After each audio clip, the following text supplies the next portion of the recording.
que parle molt, no deixa de parlar. Hola, Papuy. ¿cómo estás? Yo me digo Marcel. Bien, bien. ¿Cómo te llamas? Antonio, Antonio. ¿Y de dónde vienes? de Andorra, Teruel. Andorra de Teruel, ¿eh? Andorra, Teruel. Bien. 180 kilómetros. ¿Pero quieres cómo Andorra, Teruel? ¿Dónde está eso? Yo de geografía estoy un poco Andorra es jodido. un pueblo de Teruel. Andorra. Teruel existe. Ah, no, Teruel sí.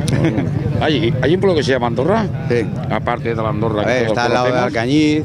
No sé si te sonará. Alcañiz hay allí un buen circuito ahora, ¿eh? Ujú. Hay que aplaudiros.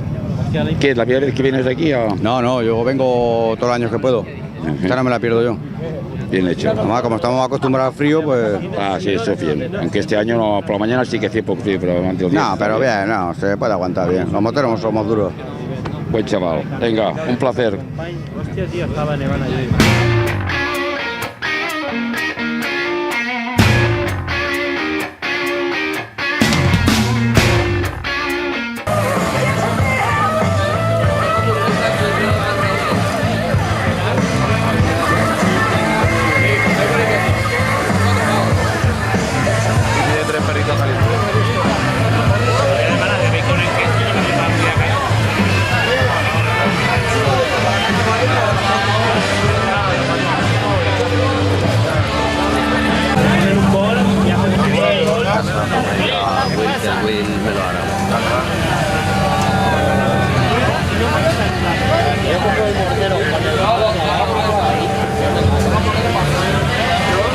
Cuando puedas, ¿me puedes hacer 4 bocatas? ¿O me espero un poquito y luego paso?